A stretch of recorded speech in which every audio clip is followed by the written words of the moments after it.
The notary's office smelled like printer toner and old carpet, and I sat across the desk from my brother Kevin for the first time in 4 months and listened to a woman read a document that transferred our mother's house. The house where I had grown up, the house where I had spent the last 8 months sleeping in the guest room so I could hear Margaret if she called out in the night into Kevin's name. The transfer had been signed 6 weeks before she died. 6 weeks before she died, when she was on her 3rd round of pain management, and sometimes called me by my aunt's name and sometimes did not know what month it was. Kevin sat across from me with his hands folded on the table, and when the notary finished reading, he said, "She wanted it this way, Laura. You have your nurse's salary. We have the kids." He said it the way men say things they have rehearsed in the car on the way over, with the particular steadiness of someone who is prepared for a response and is waiting for it to arrive. I did not give him the response he had prepared for. I picked up my bag. I said nothing. I walked out of the notary's office and sat in my car in the parking lot for 23 minutes. Then I drove to my apartment and I took my mother's cardigan out of the bag I had brought home from the hospital, and I held it for a long time. 1 month later, Kevin and Denise found something they were not expecting, but I need to start at the beginning because the ending only makes sense if you understand the 8 months that came before it. Welcome back to the empty chair, where the women who absorbed everything and asked for nothing finally tell the whole story. If you have ever been the one who showed up while someone else was absent, and then watched the absent one collect the reward, this story is for you. Subscribe before you keep going, because what Kevin and Denise found 1 month after that notary's office is something I want you to hear in full. My name is Laura Brennan. I am 37 years old, and I have been a cardiac care nurse in Portland, Oregon for 11 years. I work with people whose hearts are failing in ways that are measurable and sometimes reversible, and I have spent 11 years learning the difference between the two categories. I know what a person looks like when they are declining and when they are stabilizing. I know what the numbers mean before the doctor has translated them into language the family can use. I know how to be in a room where something irreversible is happening and be useful anyway. I'm telling you this because when my mother Margaret was diagnosed with pancreatic cancer 21 months ago, I was not simply a daughter navigating a medical crisis. I was a cardiac nurse who understood what a pancreatic cancer diagnosis at stage 3 meant, who could read the oncologist's projections with the same literacy I brought to my own patients' charts, and who understood from the morning of the diagnosis approximately what the next year and a half was going to look like. I understood it, and I did not tell my mother how precisely I understood it, because there are things you know professionally that you do not deliver to the people you love without careful calibration. My brother Kevin is 42 years old and lives in Phoenix, Arizona with his wife Denise and their 2 children. Kevin is a regional sales manager for a medical device company, which means he travels frequently, earns well, and has constructed a life that runs on a specific rhythm that does not accommodate disruption. I do not say this as a criticism. I say it as a description. Kevin's life is organized around his schedule, and the schedule is organized around his family's needs, and this is a legitimate and common way to organize a life. What it meant in practice was that when our mother was diagnosed with cancer, I want to tell you more about the 8 months, because I think 8 months compressed into a few paragraphs loses something essential, and the essential thing is the texture of it, what it actually felt like to live inside that period, day by day, in a way that I think anyone who has cared for a dying parent will recognize immediately. The first month was the hardest in a particular way, which is the hardest of adjustment. Moving out of my apartment and into Margaret's guest room meant dismantling a life I had built over 5 years. The specific arrangements of a person living alone, the rhythms of a household organized entirely around one person's needs and rebuilding it inside someone else's space, around someone else's needs in a room I had slept in as a teenager and that still had inexplicably the curtains I had chosen at 16. The curtains were lavender. Margaret had never replaced them because she said they were fine, and because she was not someone who replaced things that were fine. I adapted quickly because adaptation is something I am professionally good at. Hospitals require constant recalibration, the patient whose condition changed overnight, the family who arrived with information that contradicted the chart, the doctor whose communication style required a specific kind of translation. 8 months of caring for Margaret was a version of the same set of skills applied in a domestic rather than clinical context, and I brought everything I had to it. What I was not professionally prepared for, And what I do not think any professional preparation could fully address was the specific grief of watching someone you love decline, while you are the person most responsible for managing the decline. There is a distance that professional competence creates, a useful distance, the distance of a nurse assessing rather than a daughter catastrophizing. I was grateful for that distance. I also grieved for it, because what it cost me was the ability to simply be with her in the way a daughter is with a mother. Without the medication schedule running in the back of my mind, and the next appointment already entered in the calendar. Some mornings we managed it. Some mornings she was clear and present, and we had the conversations that the illness was slowly making rarer. Conversations about her childhood, about my father, about the years before Kevin and I existed that she had only told us in fragments, and that I was greedily collecting in those last months because I understood we were running out of time for them. She told me on a Tuesday in October about the summer she was 19 and spent 3 months in a different city working at a hotel, and how free she had felt, which was a kind of freedom she had not expected and had not known she needed. She told me about my father's first proposal, which she had refused, and his second which she had not, and why the difference between them had been the specific thing he said about her, rather than about them together. I wrote these things down after she told them to me. They are in a document on my computer that I have not been able to delete and do not intend to. Other mornings the disease was in the room with us more heavily, and the conversations that were available were smaller and required more effort on both sides, and sometimes simply were not available at all. Those mornings I was a nurse who happened to be the patient's daughter, and the nurse was what the situation required, and the daughter waited. Kevin called on those mornings too, sometimes. He called and Margaret could not always talk, and I would tell him how she was doing, translating the clinical into the personal, the way I did at work, but in reverse direction. And he would say, "That sounds hard. That sounds really hard, Laura." And I would say, "It is," and he would say, "I wish I could do more." And I would think about what more would look like and what it would require, and whether it was actually available. And I would say, "I know," because I believed him. I believed he wished he could do more.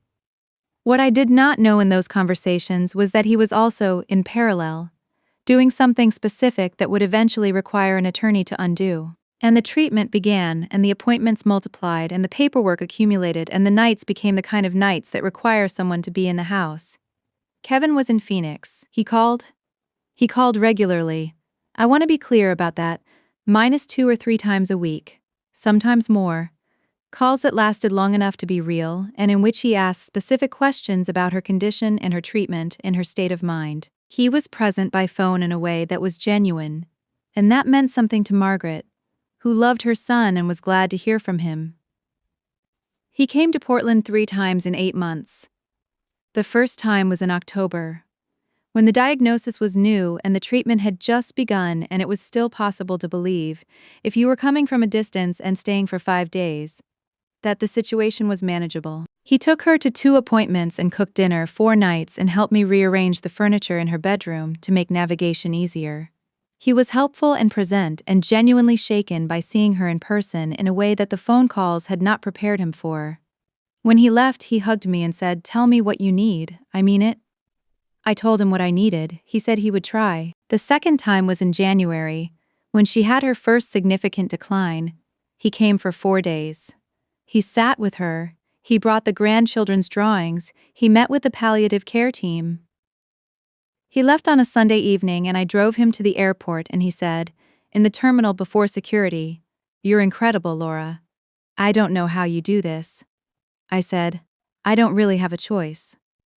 He said, I know you don't." He hugged me again and went through security, and I drove back to the house and made Margaret's tea and helped her with her evening medications and sat beside her bed until she fell asleep. The third time was in March, 10 days before she died, when it was clear to anyone with medical training that we were in the final stretch. He came with Denise that time. They stayed 6 days. Kevin was present and attentive in the way he was always present and attentive when he was physically there. Denise was warm and organized and spent considerable time going through the house, not intrusively, not in any way I could have specifically objected to, but in the particular way of a person who was cataloging rather than visiting. I noticed this and I filed it, and I did not fully examine what I had filed until 6 weeks later in a notary's office. I want to tell you what those 8 months actually looked like from the inside, because I think the outside version, the daughter who moved in to care for her mother, the regular appointments, the eventual peaceful passing, compresses something that deserves more than compression. I moved into Margaret's house in August, 7 months after the diagnosis, when it became clear that she could no longer safely be alone overnight. I had a 2-bedroom apartment 12 minutes away that I had lived in for 5 years, and I sublet it to a colleague and moved my essential things into the guest room of the house I had grown up in.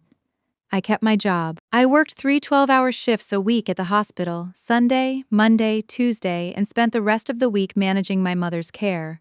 The managing looked like this: medication schedules that changed every 3 to 4 weeks as her needs evolved, requiring constant coordination with the oncology team and the palliative care team and the home health aide who came 4 mornings a week. Appointments that averaged 3 per week in the early months and increased as the disease progressed.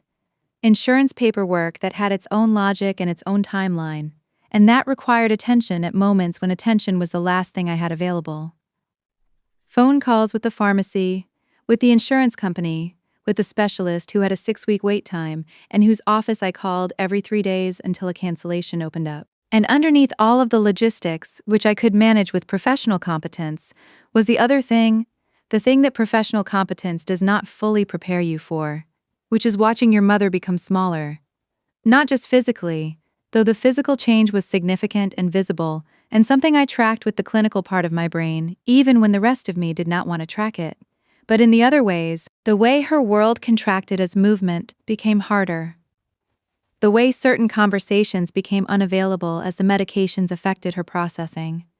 The way she sometimes woke from sleep confused about where she was, and I would sit on the edge of her bed and hold her hand and say her name quietly until she found her way back. And then she would look at me and say, "Laura, good, you're here." And I would say, "I'm here, Mom." And she would say, "Good." And go back to sleep. "I'm here, Mom." I said it hundreds of times in those 8 months. At 2 in the morning and at 5 and at 7 when I needed to be getting ready to leave for a 12-hour shift. I said it every time she needed to hear it, which was more often as the months went on. And I meant it every time, because I was there, and being there was the only thing that was fully within my control when everything else was not. Kevin sent money twice. I want to include this because it is true, and because accuracy matters more to me than the cleaner version of the story. In October, he transferred $1,500 and said, "For whatever you need, groceries, gas, anything." In January, he sent 1,000 more with a message that said, "I know this isn't enough. I just want to help somehow." It was not enough, not because the amounts were wrong, but because the thing that was needed was not transferable by bank, but it was something. And I received it as something. And I did not hold it against him that it was the form of help available to him from Phoenix. Denise sent a grocery delivery in November. She organized a meal train among Margaret's church friends that ran for 6 weeks, and that was genuinely useful, and that I think about sometimes when I'm trying to be fair about Denise, which I'm trying to be, because fairness is something I believe in even when it costs something to practice. I found out about the house on a Thursday morning, 9 days after Margaret died. The call came from the notary's office, not from Kevin, which told me something before the call told me anything else. The notary said she understood this was a difficult time and she wanted to make sure I was aware of a property transfer that had been recorded in February in connection with Margaret Brennan's estate planning. She said it in the careful language of someone who has delivered this kind of information before and has learned to use precision as a form of kindness. I asked her to repeat the date. She repeated it. February 14th, 2 months after Kevin's January visit, 6 weeks before Margaret died. I sat in my apartment. I had moved back when Margaret went into the hospital for the last time. And I looked at the wall and I thought about February 14th.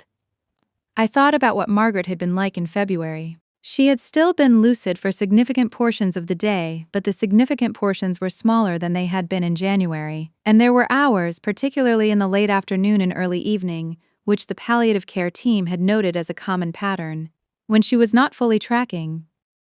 I thought about what it would have required to get her signature on a property transfer document during that period. I thought about who would have needed to be present. I thought about Denise cataloging the house in March, and I took the thing I had filed in March, and I finally examined it fully. I called Kevin that afternoon. Not angry. I want to be precise about that, because the anger came later and was its own experience, and I do not want to conflate it with the call. I called him in the state I enter when I am at work, and something has gone wrong, and I need information before I can decide what to do about it. Calm, specific, directed. I said, Kevin, I got a call from the notary's office today about a property transfer on Mom's house. Can you tell me about that? There was a pause. He said, Yeah? Yeah, I was going to talk to you about that. Mom wanted to make sure the house was handled, Laura. She was worried about it going through probate. I said. When did you discuss this with her? He said. February, when we came up, I said. Kevin, in February Mom was on her third pain management protocol. There were hours every day when she didn't know what month it was. He said, she knew what she was signing, Laura. The notary was there? I said, I know the notary was there. The notary called me. He was quiet for a moment, then he said, she wanted it this way. She told me she wanted it this way.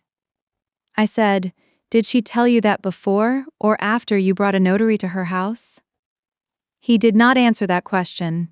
The meeting at the notary's office was 3 days later. I came because I needed to see the documents myself, which is something I have learned from 11 years of working in a field where what people tell you about a situation and what the chart says about the situation are sometimes different things. I sat across from Kevin and Denise, and I listened to the notary read the transfer document, and I looked at my mother's signature on the last page, which was shakier than her signature had been in January. I knew her handwriting. I had been reading it on birthday cards and grocery lists and the notes she sometimes left on the kitchen table for 40 years. And I listened to Kevin say what he said about my nurse's salary and the kids. Then I picked up my bag. I said nothing. I walked to my car. I want to tell you about the drive home, because it was 23 minutes, and I remember most of it with unusual clarity. I remember the specific corner where I had to stop for a long light, and I sat with my hands on the wheel and thought about February 14th and about my mother's handwriting and about the thing Kevin had said about my nurse's salary. I thought about 8 months of 3 a.m. wake-ups and medication schedules and insurance calls and sitting on the edge of her bed saying, I'm here, Mom. I thought about the fact that the house was worth, by current Portland market estimates, somewhere between $660,000 and $700,000. I thought about Kevin's 2 visits in 8 months. I thought about what Denise had been cataloging in March. I did not cry on the drive home. I'm not someone who cries in cars. I'm someone who processes by moving through what is true and what it means and what comes next. In sequence, which is the same approach I use at work and which is not a suppression of feeling but a different relationship to the timing of it. The feeling was there. It was large and specific, and I knew I was going to need to sit with it eventually. But first I needed to know what came next. Stay with me, because what I did over the following month is the part of this story I have never told anyone in full. There is something I have not told you yet about the night after the notary's office, and I want to tell you now, because I think it is the part that most honestly describes what it is like to be the person in the story in the hours before she becomes the person who files a legal challenge. I drove home from the notary's office, and I sat in my car in my building's parking garage for a while before I went inside. The garage is underground and quiet, and there is a specific acoustic quality to it that I have always found oddly clarifying, the particular kind of silence that comes from being below ground and away from traffic. I sat in that silence and I thought about what had just happened and what I was going to do about it and whether what I was going to do about it was worth the cost of doing it. The cost was not primarily financial, though the financial cost was real. Estate litigation is expensive, and Patricia had been clear about that from the beginning. The cost I was thinking about in the parking garage was the relational one. The permanent alteration of my relationship with Kevin, the way that filing a challenge would make the thing that had been done into a matter of legal record, the way that legal record would change what Kevin's children would eventually know about their father and my mother's last months. I sat with that cost. I held it seriously and completely, the way I try to hold difficult things, Then I thought about the text message. February 15th, she's having a hard day today. Some confusion this afternoon. Sent the day after he had stood in her house with a notary and obtained her signature on a document worth $700,000. I thought about what some confusion this afternoon meant as a description of my mother's state, because I had been there in February and I had seen what her confused afternoons looked like, and I knew that the sentence was accurate as far as it went and was also a significant minimization of what her afternoons were actually like by that point. I thought about Margaret in her hospital room on the last day, the morning of, when she was still intermittently lucid. She had held my hand and said, "Did I do everything right?" I had said, "You did everything right, Mom." She had said, "I worry sometimes." I had said, "Don't worry. You did it right." She had closed her eyes and gone back to sleep, and that had been the last real conversation. Did I do everything right? In the parking garage, I thought about that question. I thought about what she would have wanted, which is a dangerous thought experiment because the dead cannot correct your interpretation of their wishes. But I knew Margaret, and I knew what she valued, and what she valued most consistently was fairness, not equality, which she understood was not always possible, but the attempt at fairness, the genuine effort to see a situation clearly and respond to it honestly. She had raised Kevin and me to understand that fairness was not a feeling but a practice. She had said this to us in different words on different occasions throughout our childhood, and it had lodged in me in the way foundational things lodge when they are taught consistently by someone you trust completely. I did not think Margaret, lucid and fully herself, would have signed a deed of gift for the house without talking to me about it first. She was not a woman who made large decisions without consultation. She had consulted me about every significant decision in the years since my father died, the financial advisor, the medical plan, which of the two palliative care teams she preferred, whether to repaint the living room. She would have talked to me about the house. She had not talked to me about the house because the house had been arranged during an afternoon when she was having some confusion and a notary was sitting in her kitchen. I got out of the car, I went inside. I called Patricia's office and left a message. Then I took the cardigan out of the bag, and I sat on the couch and I held it. And it is the part that determined what Kevin and Denise found when they finally tried to move forward with the house. I called an estate attorney on Friday morning. I want to tell you about Patricia Okafor in more detail, because she is a significant part of this story, and I think she deserves more than a name in a paragraph. Patricia is 54 years old and has been practicing estate law in Portland for 26 years. She is the kind of attorney who has seen enough of human nature in the context of inheritance and death that very little surprises her, and who has developed, as a result, the specific directness of someone who has learned that false comfort costs more than the truth. In our first call, she asked me 8 questions and took notes and did not offer any preliminary assessment until she had finished asking. When she finished, she was quiet for a moment, and then she said, "This is a pattern I recognize. It has a name in estate law, but the name is less important than understanding what your options are."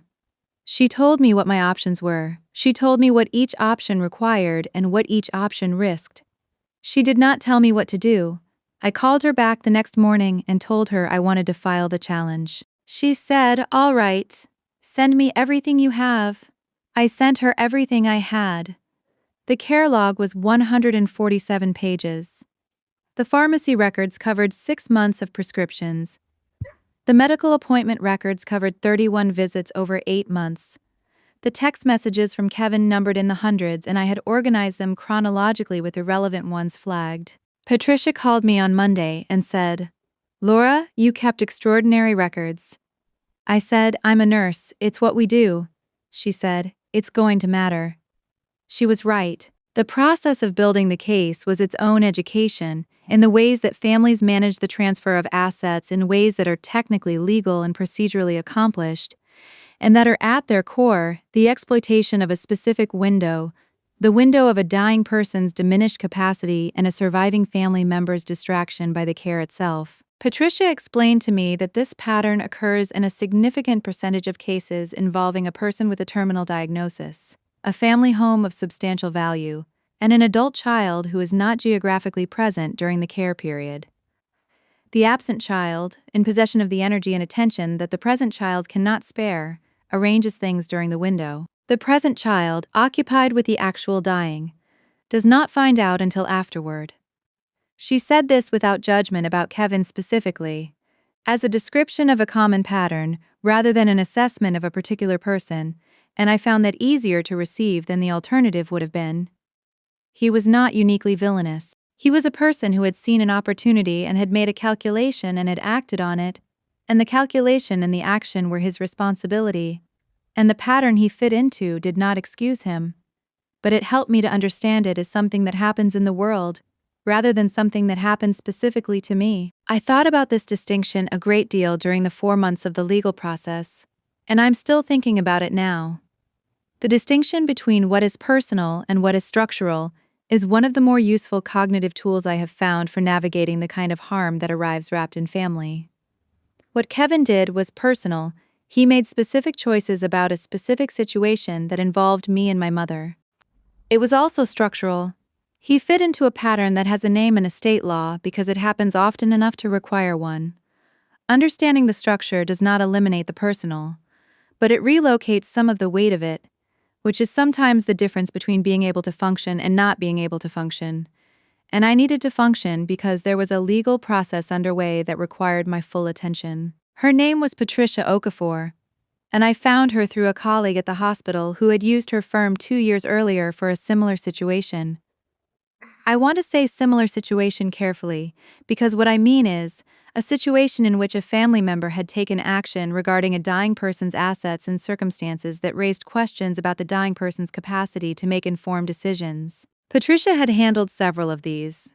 She was direct and thorough, and in our first call, asked me 8 specific questions before she said anything about what could or could not be done. The questions were about Margaret's medical records, her cognitive assessment scores in January, February, and March, the specific pain medications she had been on in February, and their documented effects on cognitive function. Whether there was a physician who had formally assessed her capacity in February, whether Kevin had been present at any of the medical appointments that documented her cognitive state, whether the notary had administered any cognitive assessment before taking the signature, and whether I had documentation of the timeline, appointment records, care logs, pharmacy records, anything that established what Margaret's condition had been in February, in a form that was not simply my word against Kevin's.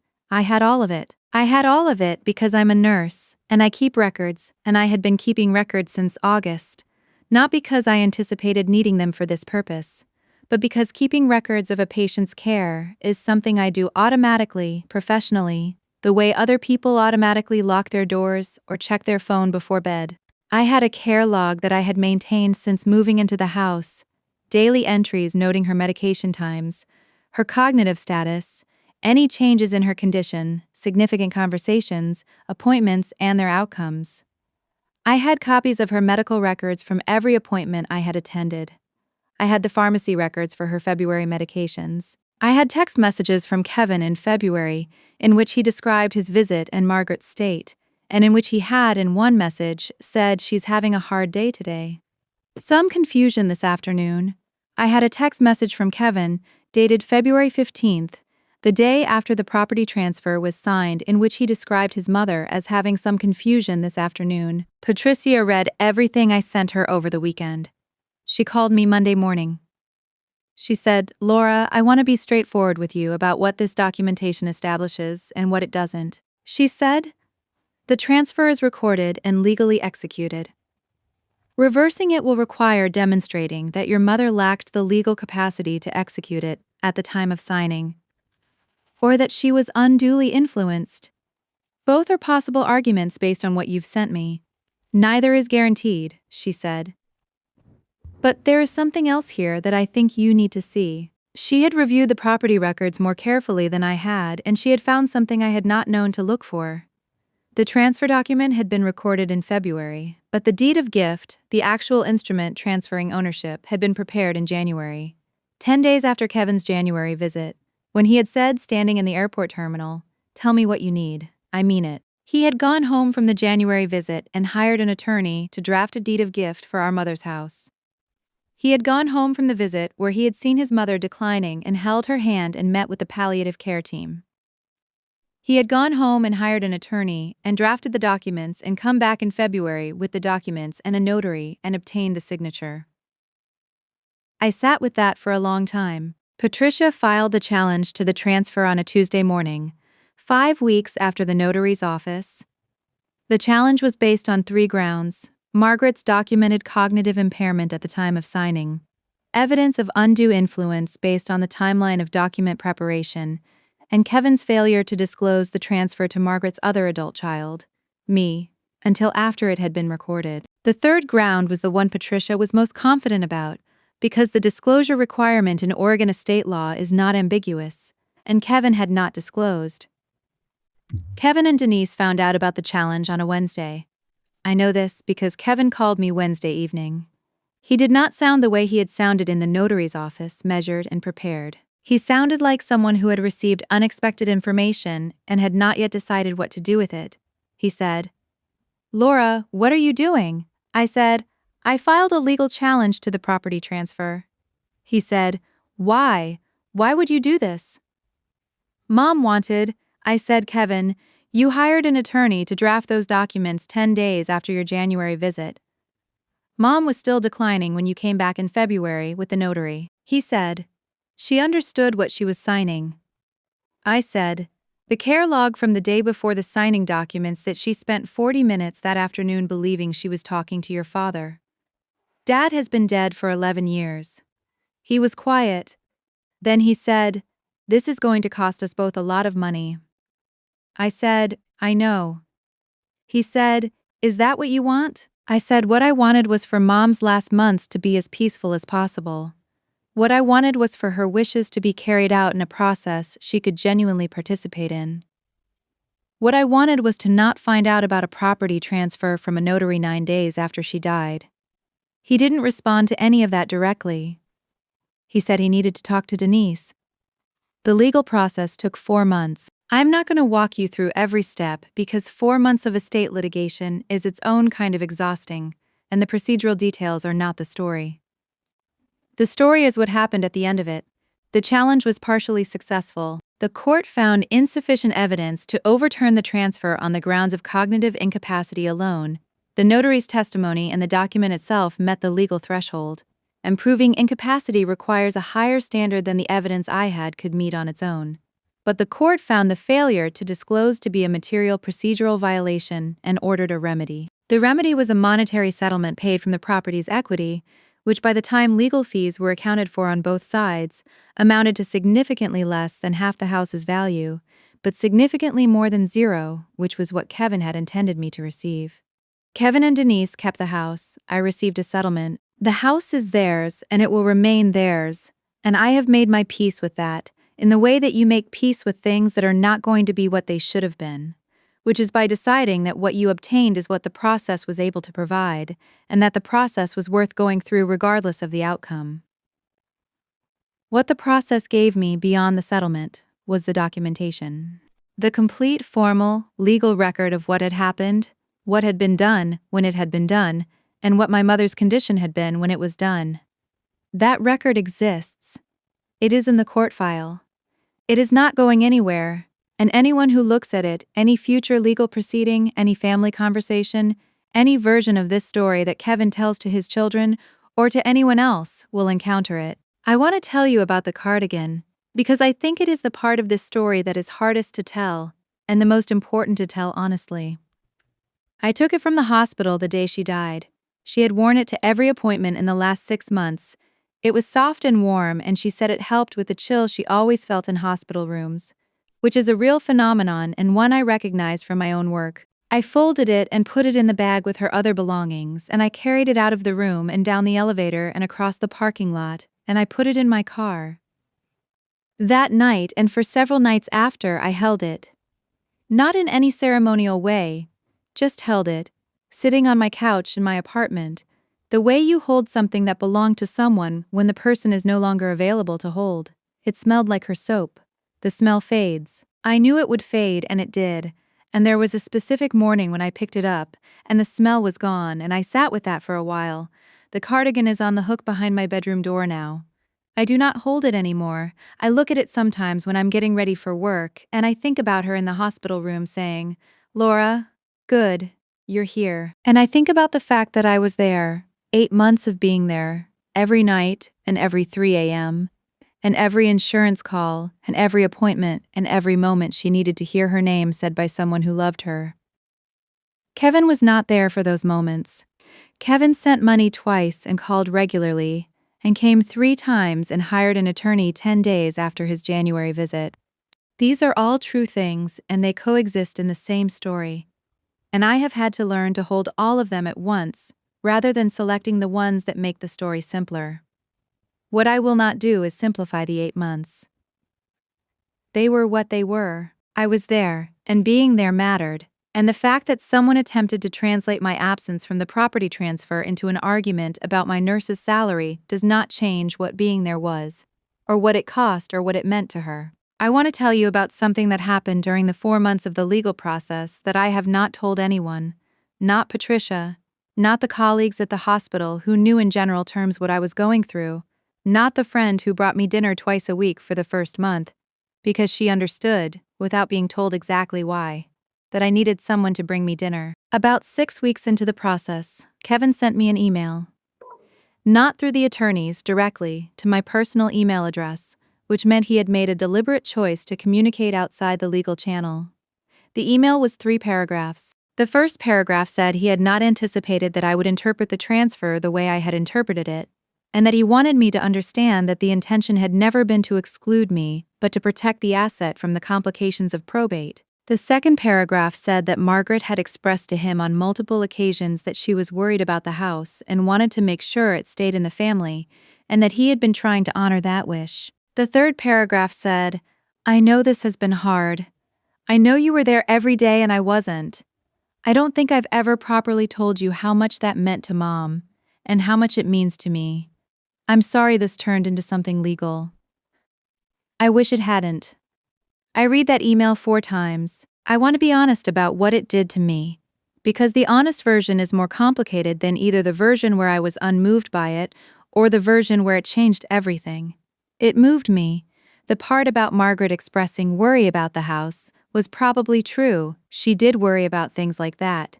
It was consistent with her character. The part about what my presence had meant to her was probably also true. Or at least true in the sense that Kevin believed it. The "I'm sorry this turned into something legal" was doing a particular kind of work.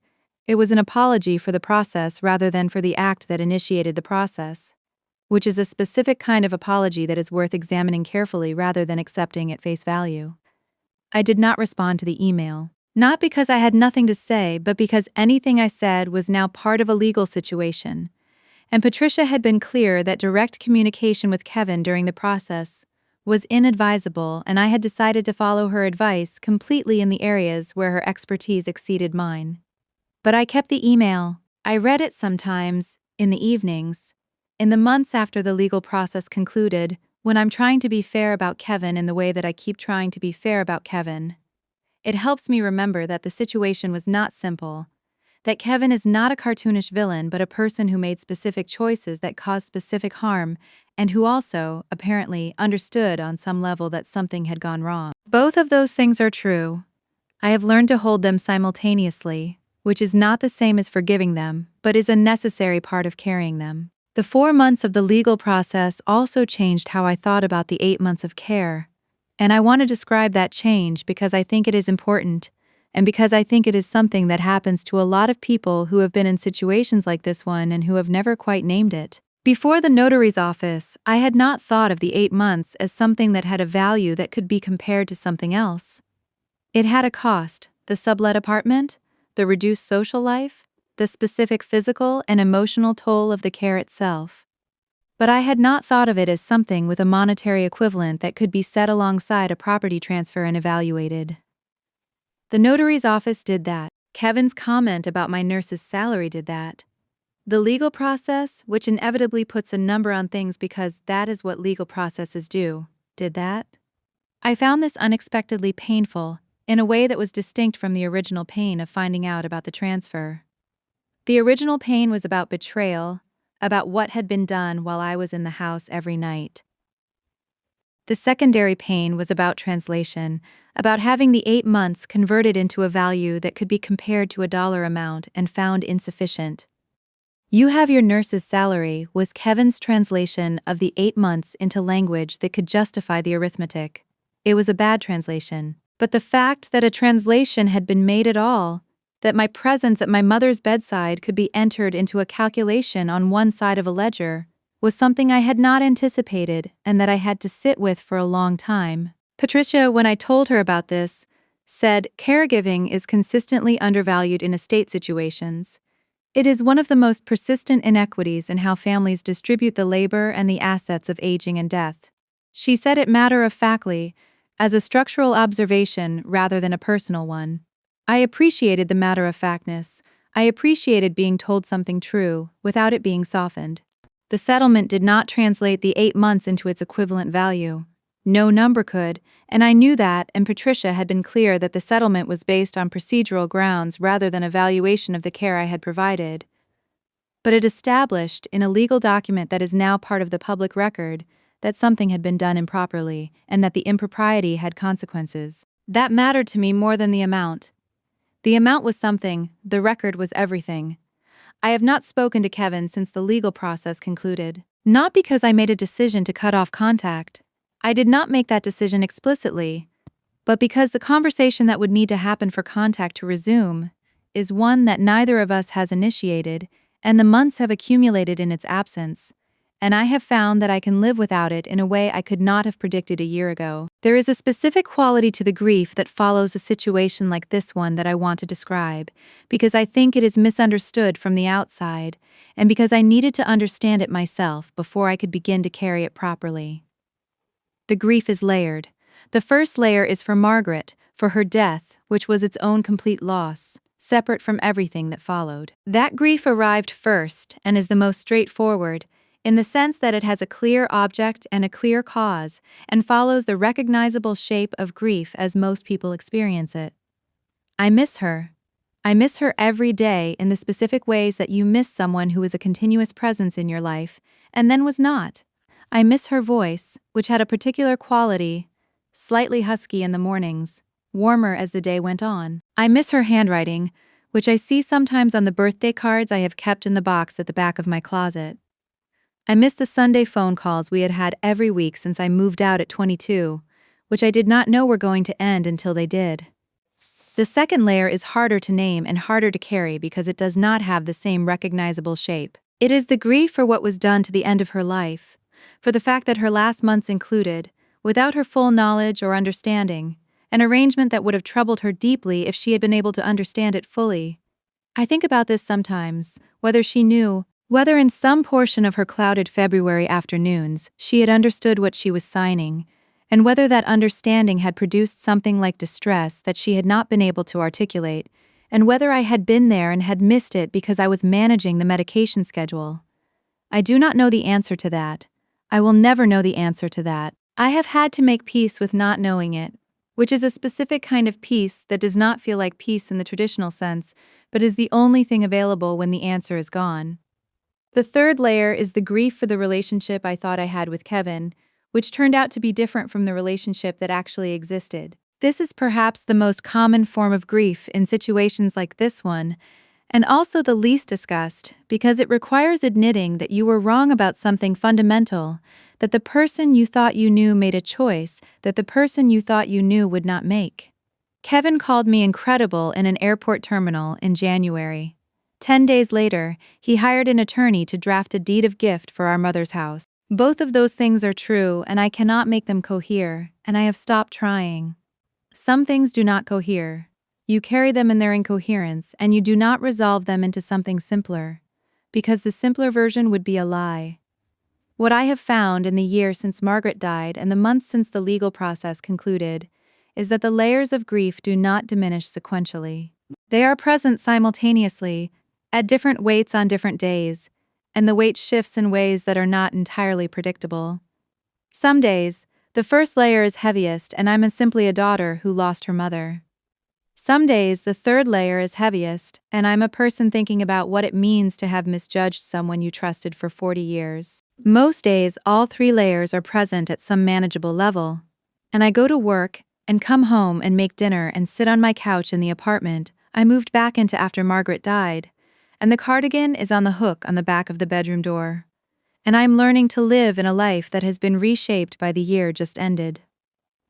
My colleagues at the hospital do not know the specific details of what happened. They know I cared for my mother and that she died, and that there was a legal situation afterward that was difficult. They have been kind in the way that medical professionals are kind to each other. Practically, specifically, without excessive sentiment. Someone covered 3 of my shifts during the legal process without being asked. Someone else left a meal on my desk twice. These things were received with the particular gratitude that arrives when someone helps you without requiring you to explain what you need help with. I have one colleague, a nurse I have worked with for 6 years, a woman named Reiko who has the quality I most admire in a person, which is the ability to say true things in a way that makes them easier to receive, rather than harder. Who knows the full story? I told her on a Tuesday evening in the break room, and she listened the way she listens to everything, completely, and without interruption, and when I finished she said, "What you did for your mom was real. What Kevin did was real. Both of those things get to be real at the same time," she said. "The house is a number. What you did is not a number. Don't let them be the same kind of thing." I have thought about that a great deal since she said it. The house is a number. What I did is not a number. I'm working on keeping them as different kinds of things. His children are my nephews. They are 8 and 11 years old, and they had nothing to do with any of this, and I think about them sometimes, and I hope they are well. If Kevin reaches out, I will respond. That door is not locked. It is simply closed, and the opening of it is not something I'm going to do unilaterally, because the last time I was the one who showed up without being asked. I ended up in a notary's office 9 days after my mother died, finding out what the showing up had cost me. I still work at the cardiac care unit in Portland. I still read the numbers before the doctors have translated them. I still sit with families in the waiting room and tell them what I can tell them and hold the rest with the particular care of someone who has learned that information delivered without context is its own form of harm. Last month, I had a patient, a woman in her late 60s with a daughter who had been in the room every day of the admission. Not visiting hours every day, brought her own food and sat in the corner chair and read while her mother slept, and was there when her mother woke up. On the 4th day, the patient said to me during a routine check, "She's always been like this. Since she was small, she's the one who shows up." I noted it in the chart the way I note the things patients say that tell me something important about the context of their care. She's the one who shows up. I know something about that. I know what it costs, and I know what it is worth, and I know that the cost and the worth are not always the same number, and that the difference between them is something you carry forward rather than resolve. I carry it. Most days it is manageable. Some days I take the cardigan off the hook and hold it for a moment, and then I put it back and go to work. If someone has taken advantage of your showing up, if someone has calculated the worth of your presence in a dying person's room and found it convenient that you were too busy caring to notice what was being arranged elsewhere, hear this. The documentation exists, the care log, the text messages, the pharmacy records, the date the deed was drafted. These things are real and they matter and they are yours. A good attorney is worth finding. And the record of what you did, and when you did it and what it cost you, is a record that belongs to you regardless of what anyone does with the house. You were there. That is not nothing. That is, in fact, everything, even when the paperwork says otherwise. I want to say something about what the 8 months gave me beyond the legal documentation, because I think the story I have told so far emphasizes the taking. What was taken, what I lost, what the legal process recovered partially, and I do not want that to be the whole of what I leave you with. The 8 months gave me my mother in a way I would not have had her otherwise. Not the version of her I had had for 37 years. The mother who was well and capable and running her own life with the competent independence she had maintained since my father died. The version I had in those 8 months was different, smaller in some ways, larger in others, stripped of the social performances that health allows and revealing something underneath them that I had glimpsed before but never seen in full. She told me things in those 8 months that she had never told me. Not just the stories I collected, the hotel summer, the 2 proposals, but smaller things. Things she had been afraid of her whole life that she had never named. Things she was proud of that she had considered too small to mention. The way she had felt on the day I was born, which she described in more detail than I expected, and which made me cry in the car afterward, because I had not known she had felt that way and I was glad to know it before it was gone. She told me on a Sunday in December, during one of her clearer afternoons, that she was glad I had chosen nursing. She said, "I was worried you were doing it for the wrong reasons when you were young. I thought you were choosing it because you didn't believe you deserved something bigger." I asked her what she meant. She said, "You always underestimated yourself. I never knew how to fix it." I said, "I don't underestimate myself, Mom." She said, "I know you stopped, somewhere. I'm glad you stopped." She patted my hand and looked out the window, and that was the end of that conversation. I stopped underestimating myself somewhere. She had noticed. She had never told me until that Sunday in December, which is either a small tragedy or a perfect gift depending on how you look at it, and I have decided to look at it as a gift. The 8 months also gave me a relationship with Margaret's church community that I did not have before. The people who came to sit with her, who organized the meal train, who prayed with her on Thursday afternoons when the pastor came, these were people who had known my mother for 30 years in a context I had observed only at Christmas and Easter. Spending 8 months inside their care for her gave me access to who she was in that community, who they understood her to be, what they loved about her. I have kept in touch with 2 of them. We had lunch in October and talked about her for 2 hours, and I drove home feeling something I cannot fully name, which is perhaps the closest thing to gratitude I have found in the aftermath of this year. I'm still a cardiac nurse in Portland. I'm 37 years old and I have been doing this work for 11 years, and I understand now, more fully than I did before this year, why I do it. Not because of what Margaret said on that Sunday in December, though that conversation is part of it, but because the work of being with people in the worst moments of their lives, being the one who knows the numbers, who reads the chart, who sits with the family in the waiting room and says what can be said and holds the rest with care, is work that I am suited for and that I believe matters and that I am going to continue doing as long as I'm able to do it well. Reiko said, "What you did is not a number." She was right. What I did in those 8 months, the 3 a.m. wake-ups and the medication schedules and the insurance calls and the December Sunday conversation and the hundreds of times I said I'm here, Mom, and meant it, is not a number. It is not comparable to a property transfer document. It is not translatable into the language of nurses' salaries and real estate markets. It is its own thing, its own category, and it belongs entirely to me and to Margaret and to the 8 months we spent together at the end of her life. The house is Kevin's, the record is mine. The cardigan is on the hook. And every morning when I go to work and sit with someone whose heart is failing, I bring all of it with me.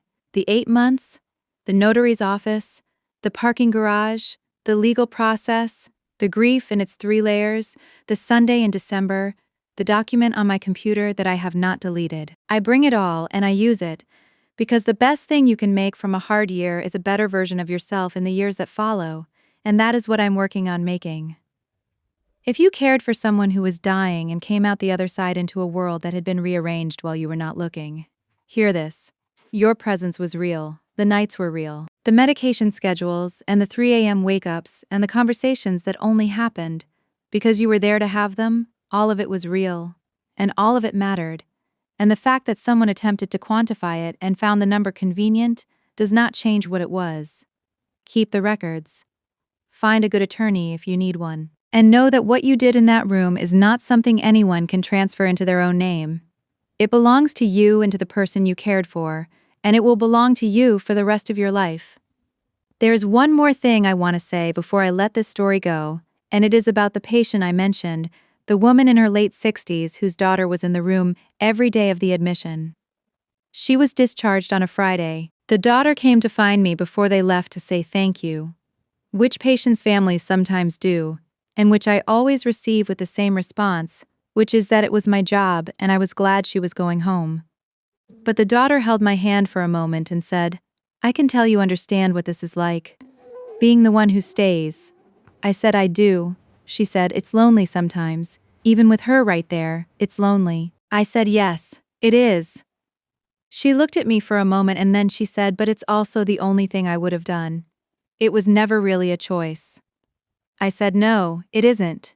She nodded, the nod of someone who has been understood, and she went to help her mother into the wheelchair, and I watched them go down the hallway and out through the automatic doors into the daylight. It was never really a choice. That is, I think, the most accurate thing anyone has said to me about the 8 months, and she said it about her own situation and it applied entirely to mine. I did not choose to care for Margaret the way you choose between options. I chose the way you choose the only thing available. The way you choose to breathe, because not choosing is not an option that exists for you. Kevin had a choice, in the way that people who are not the ones who stay always have a choice about what to do with the staying. He made his. I made mine. The legal process established what the consequences of both choices were, and I am living, now, in the life that follows both of those choices, with the cardigan on the hook and the document on the computer, and Reiko's words in my head, and I'm doing the work. Drop one word in the comments that describes how this story made you feel. Just one word. Share this with someone who has been the one who always shows up. Hit subscribe and I will see you in the next one.